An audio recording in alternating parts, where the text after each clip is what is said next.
Hello guys, welcome to my channel class 11 studies. तो जैसा कि मैंने आपको कहा था कि आपको इसी प्लेलिस्ट में एक्सरसाइज 1.2, 1.3 और 1.4 मिल जाएगी। तो आज मैं आपको एक्सरसाइज 1.2 पढ़ाऊँगा। तो सबसे पहला क्वेश्चन है कि which of the following are examples of the null set. तो नल सेट वो होता है जिसके अंदर कोई भी नंबर नहीं आता। जैसे कि फर्स्ट क्वेश्चन हमसे पूछा है ओड नेचुरल नंबर्स डिविजिबल 2।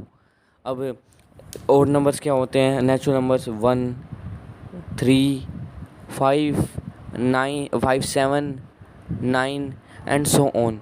लेकिन इनमें से कोई भी 2 से डिवाइड नहीं हो सकता। अगर हम 1 को 2 से डिवाइड करेंगे 1/2 आ जाएगा, 3/2 आ जाएगा, 5/2 आ जाएगा, लेकिन कोई डिवाइड नहीं होगा। तो जो फर्स्ट वाला है उसका आंसर हो गया नल सेट। तो बढ़ते हैं इसके सेकंड पार्ट की तरफ, जो है set of even prime number. तो क्वेश्चन ये कह रहा है कि set of even prime numbers, तो वो तो यही हुए ना, 2, 4, 8, 10 एंड सो ऑन। लेकिन मतलब हैं तो इवन प्राइम नंबर्स ही ना, तो बस इसने यही तो कहा है, तो हमें लिख देंगे रोस्टर फॉर्म में 2, 4, 8, 10 एंड सो ऑन। तो ये तो हो गया हमारे आंसर। तो इसलिए जो सेकंड वाला है वो नॉन एम्प्टी सेट है, क्योंकि इसके अंदर है, क्योंकि इसके अंदर आ रहे हैं, इसलिए नॉन एम्प्टी सेट नहीं हुआ। ये नल सेट बिल्कुल भी नहीं है, ये नॉन एम्प्टी सेट है। तो हम बढ़ते हैं थर्ड पार्ट की तरफ, जो कि है X such that X is a natural number, x less than 5 and x greater than 7। तो हमारा ये पार्ट कह रहा है जो एक्स है वो एक नेचुरल नंबर है, और वो 5 से, वो जो है वो 5 से छोटा है, और 5 से बड़ा है और 7 से छोटा है। समझ रहे हो? मतलब जो x है वो 5 से बड़ा है और 7 से छोटा है। तो वो 6 हो गया, क्योंकि 5 और 7 के बीच में 6 आता है। लेकिन फिर भी ये सेट नहीं हुआ, क्योंकि ये सिंगल है, इसलिए ये सेट नहीं हुआ। तो बढ़ते हैं अगले क्वेश्चन की तरफ। तो हम अब बढ़ते हैं फोर्थ पार्ट की तरफ, जो कि है y such that y is a point common to any 2 parallel lines. जो y है वो एक पॉइंट है और वो 2 पैरेलल लाइंस पे कॉमन है। अब ऐसा तो नहीं हो सकता, इसलिए ये भी एक नल सेट हुआ। तो हमारा क्वेश्चन नंबर 1 हो गया है। अब हम पढ़ते हैं। मैं एक बार आपको आंसर शीट दिखा देता हूँ, आप लिख लीजिएगा आंसर, ठीक है? Okay, just a second. आप लोग सारे आंसर नोट कर लीजिए। ये है आंसर नंबर 1, आपको दिख रहा होगा टॉप पे।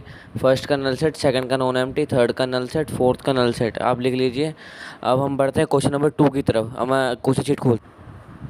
तो हमारा क्वेश्चन नंबर 2 है which of the following sets are finite और infinite.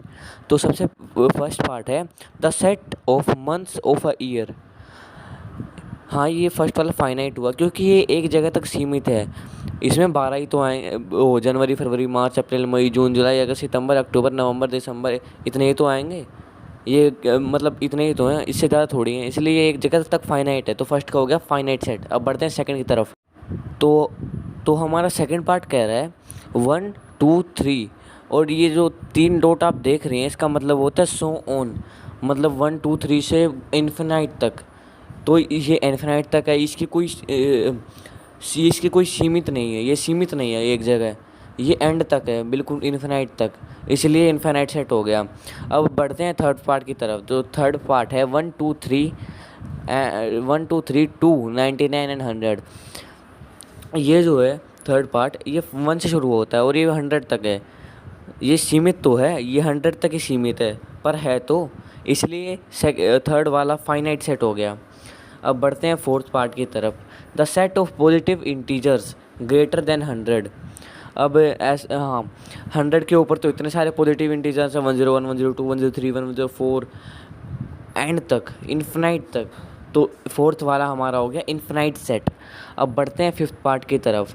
The set of prime numbers less than 99। तो हमारा फिफ्थ का आंसर हो गया इन्फिनाइट सेट, फाइनाइट सेट। अब क्योंकि ये 99 1 से शुरू होते हैं प्राइम नंबर्स और 99 तक है, तो उसने खुद ही बोला है, तो ये फाइनाइट है, एक जगह सीमित है 99 पर। तो हो गया ये। तो हमारा ये पूरा क्वेश्चन सोल्व हो गया। अब हम एक बार मैं आपको आंसर शीट दिखा देता हूँ, आप फिर आंसर लिख लीजिएगा, फिर हम अगले क्वेश्चन की तरफ बढ़ेंगे। ओके, को दिख रहे होंगे आंसर क्वेश्चन नंबर 2 के। फर्स्ट का है फाइनाइट सेट, सेकंड का इन्फिनाइट सेट, थर्ड का फाइनाइट सेट, फोर्थ का इन्फिनाइट सेट, फिफ्थ का फाइनाइट सेट। तो अगला क्वेश्चन है क्वेश्चन नंबर थर्ड, और इसका फर्स्ट पार्ट है the set of lines which are parallel to the X axis. अब ऐसा तो नहीं हो सकता कि वहाँ दो ही लाइन हो सकती हैं, वहाँ पे 1000 लाइन भी हो सकती हैं, 2000 लाइन भी हो सकती हैं, तो ये एक जगह सीमित नहीं है, ये इन्फिनाइट तक है। तो इसलिए फर्स्ट का आंसर हो गया इन्फिनाइट सेट। अब हम सेकंड पार्ट देख लेते हैं इसका, the set of letters in the English alphabet. हाँ, ये तो एक जगह सीमित है, 26 लेटर्स होते हैं, वो एक जगह ही सीमित है, 26 के 26 ही रहेंगे, वो अब 27 नहीं हो सकते, 28 नहीं हो सकते, 26 के 26 ही रहेंगे, इसलिए एक फाइनाइट सेट हो गया। बढ़ते हैं थर्ड पार्ट की तरफ, the set of numbers which are multiple of 5। अब 5 से तो सबसे पहले 10 कटेगा, 15, फिर 20, 25, 30, 35 एंड तक, इन्फिनाइट तक। तो ये इन्फिनाइट सेट होगा क्योंकि ये एक जगह सीमित नहीं है। तो मैं अगला पेज लगा लेता हूँ, क्वेश्चन नंबर 4 की तरफ बढ़ते हैं, क्वेश्चन नंबर 3 का अगला पार्ट करते हैं। तो हमारा थर्ड का फोर्थ पार्ट कह रहा है the set of animals living on the earth. अब ये किसी जगह तो सीमित होंगे, ये अनगिनत तो हो नहीं सकते, अगर अनगिनत हो गए तो यहाँ पे इंसानों का रहना मुश्किल हो जाएगा, ये किसी जगह तो सीमित ही होंगे, इसलिए फोर्थ का हो गया फाइनाइट सेट। बढ़ते हैं फिफ्थ पार्ट की तरफ, the set of circles passing through the origin. अब वहाँ से तो ओरिजिन से तो 1000 ही पास सकते हैं, 2000 भी हो सकते हैं, इन्फिनाइट तक, तो इसलिए ये हो गया इन्फिनाइट सेट। ये क्वेश्चन खत्म होता है क्वेश्चन नंबर 4 की तरफ बढ़ते हैं, और ये क्वेश्चन तो हो गया है ख़त्म। अब फोर्थ की तरफ बढ़ते हैं। एक बार मैं आपको आंसर शीट दिखा देता हूँ, आप देख लीजिए और अपनी नोटबुक में राइट डाउन कर लीजिए क्वेश्चन नंबर थर्ड के answer. Okay, just a second. तो ये हमारे क्वेश्चन नंबर थर्ड के answer, infinite set, finite set, infinite set, finite set, infinite set. आप राइट डाउन कर लीजिए और हम बढ़ते हैं क्वेश्चन नंबर 4 की तरफ। मैं क्वेश्चन शीट निकालता हूँ। तो हमारा क्वेश्चन नंबर फोर्थ हमसे कह रहा है कि ए और बी इक्वल है या नहीं है। तो फर्स्ट पार्ट में ए इक्वल टू दे रखा है ए बी सी डी, और बी पार्ट में दे रखा है डी सी बी ए। तो देखिए दोनों में ए आ रहा है, दोनों में बी भी आ रहा है, दोनों में सी भी आ रहा है और दोनों में डी भी आ रहा है, तो ये दोनों सेम हुए। और हालांकि हमें ये मतलब नहीं है कि पहले कौन सा लिखा गया है, हमें ये मतलब नहीं होता कि कौन सा किस प्लेस पे लिखा गया है, हमें बस ये मतलब होता है कि एक सेट दूसरे सेट में है। अब आप जैसे इसमें देख सकते हो, उसमें ए भी है, बी भी है, सी भी है और डी भी है, इसलिए फर्स्ट का आंसर हो गया इक्वल। अब बढ़ते हैं सेकंड पार्ट की तरफ। ए इक्वल्स टू दे रखा है 4, 8, 12, 16, और बी पार्ट में दे रखा है 8, 4, 16, 18। 4 दोनों में आ रहा है, ठीक है, 8 भी दोनों में आ रहा है, ठीक है, लेकिन 12 उस बी पार्ट में नहीं आ रहा है, बट 16 आ रहा है, लेकिन उस पार्ट में 18 आ रहा है, लेकिन इसमें 12 नहीं आ रहा, उसमें और इसमें 12 नहीं आ रहा और 18 नहीं आ रहा, तो इसलिए सेकंड वाला नॉट इक्वल हो गया, क्योंकि ये इसमें नहीं आ रहा है, नॉट इक्वल।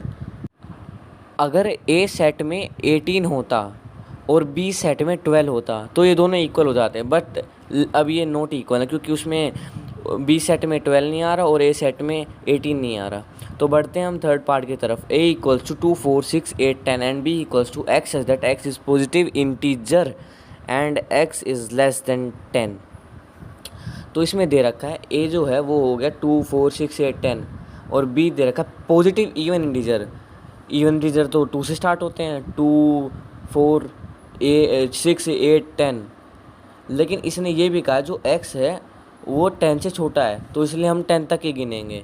तो ये दोनों तो इक्वल हो गए, क्योंकि दूसरे में बोला गया जो पॉजिटिव इंटीजर होने चाहिए और x जो है वो 10 से छोटा होना चाहिए, तो दोनों में आ तो रहे हैं। अगर हम b वाले को रोस्टर फॉर्म में लिखेंगे तो यही तो आएगा 2, 4, 6, 8, 10, इसलिए दोनों इक्वल हो गए। अब बढ़ते हैं फोर्थ पार्ट की तरफ। a equals to X such that x is a multiple of 10 and b equals to 10, 15, 20, 25, 30।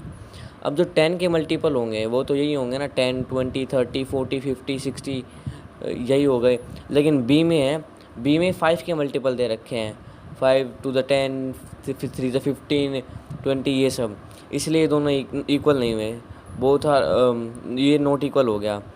तो मैं आपको आंसर शीट दिखा देता हूँ, एक बार देख लीजिए। तो ये है फोर्थ का आंसर, फर्स्ट का इक्वल, सेकंड का नॉट इक्वल, थर्ड का इक्वल, फोर्थ का नॉट इक्वल। आप अपनी नोटबुक में साथ साथ नोट करते रहिए अगर जब मैं बोलता हूँ।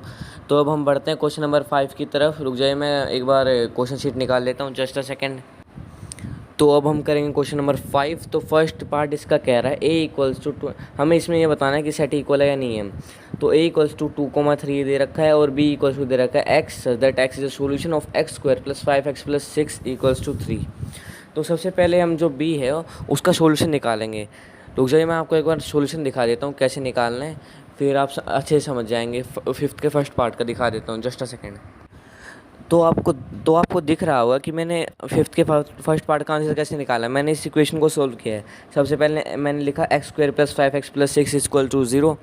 अब जैसा कि हमको पता है कि बीच में हम वो लिखते हैं, मिडिल टर्म स्प्लिटिंग मेथड कहते हैं इसको। अब 2x प्लस 3x करेंगे तो 5x ही आएगा, और हम जब हम इन दोनों को इंटू करेंगे तो 6x ही तो आएगा, 6x ही तो आएगा, 3 टू 6, 6x स्क्वायर ही तो आएगा इक्वल टू 0। तो हम इसको ऐसे लिख सकते हैं।